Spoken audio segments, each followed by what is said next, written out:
guys, this is Julie Shane with Yoginiology.com. Today we're going to work on a short sequence that will help you build the strength necessary for doing handstand and forearm balances. So that's one of the most common questions I get as a yoga instructor is how do I do those cool arm balances and inversions that you see all over Pinterest and YouTube. And first and foremost, you need to make sure that you have the right foundation to stay safe and so that you feel good about going up and not just throwing yourself up into a pose without the right stability necessary. So this is just a short sequence, like I said, that you can do as many times as necessary just to kind of get the groundwork for these bigger poses that we'll do later on. It's also a really nice way to tone your upper back, tone your shoulders, and get a little bit of an arm workout in as well. So you're going to need a block. If you don't happen to have a block, a book about this size will work. We're going to use it as a spacer and as a way to help get the arms in the right position and strength we need for doing, like I said, handstand and forearm balance later on. So you're going to start standing at the top of your mat in tadasana with your block. So position the feet, make sure you've got a nice strong base. You're going to hold the block out in front of you, and I want you to reach too far to start. So notice right now that my arm bones are out of my shoulder sockets. This is not where we want to be when we do eventually come up into handstand. So you're going to reach out too far and then pull the shoulder heads back. So do that again. Reach out too far, pull the shoulder heads back, and then I want you to really start squeezing the block. So especially with your pinky, you're going to squeeze, squeeze, squeeze so that we get the rotation of the arms and that we're also starting to build a little bit of strength here too. So it should start to get hard the longer that you hold this. If it doesn't get hard, you're either super strong, which you might be, or you are not pushing your pinkies hard enough into the side. So shoulder heads back, shoulder blades sliding down the back. Press your pinkies in and slowly, very slowly, start to lift the block up. Make sure you're using the core here too, so navel's pulling in. And as you bring the block up higher, what tends to happen is the ribs go forward. And we go, oh, look at this. I've got all this strength, but you're not really using your shoulders here. You're taking it into the back, which is not what we want. So hands here, press into the block. As you lift, try to keep the front ribs soft. So we're really working into the shoulders and focusing all of your attention here. So once you're up here, this is basically where you want to be once you get into handstand later on. So you can work this, lowering down, lowering up, work it until your arms start to fatigue. So you'll do that as kind of a warm-up, get the arms in the right position, go nice and slow.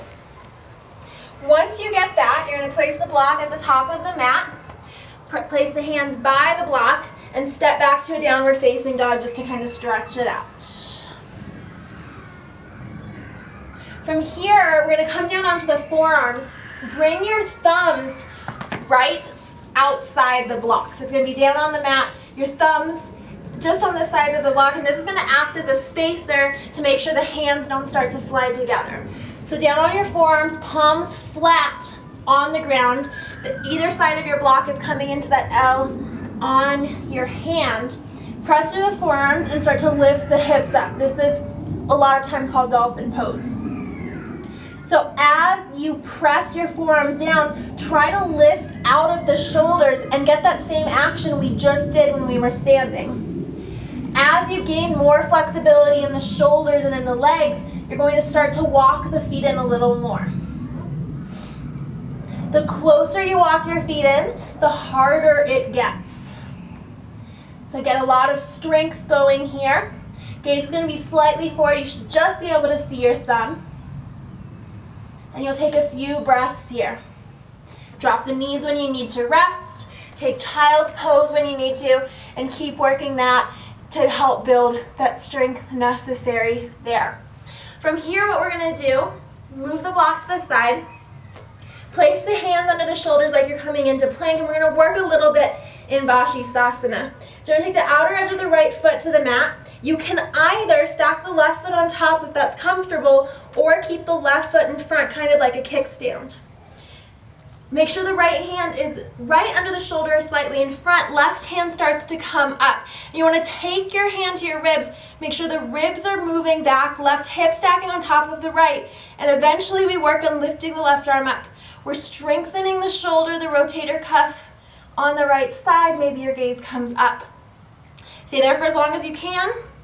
Come back down.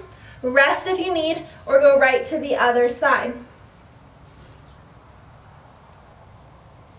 So it's not so much lifting the hips as it is opening the chest and strengthening your left shoulder.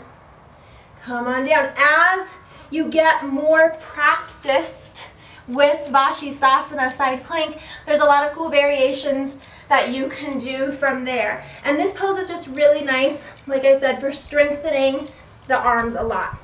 So from your side, hand up. You can work on just lifting that left leg up and down, maybe front and back, work on balance. Eventually knee might come into chest. You can use your middle and index finger to hook onto the big toe. Start lifting that leg up. Right, there's a lot of stuff we can do, but all of the major focus right now is on the shoulder. You can come back to downward facing dog. You're gonna grab your block or your book again, last thing. And this is gonna be prep for forearm balance. So you're gonna take the block or book to the front of the mat. You can have it at whatever height. Again, it's just more of a spacer than anything.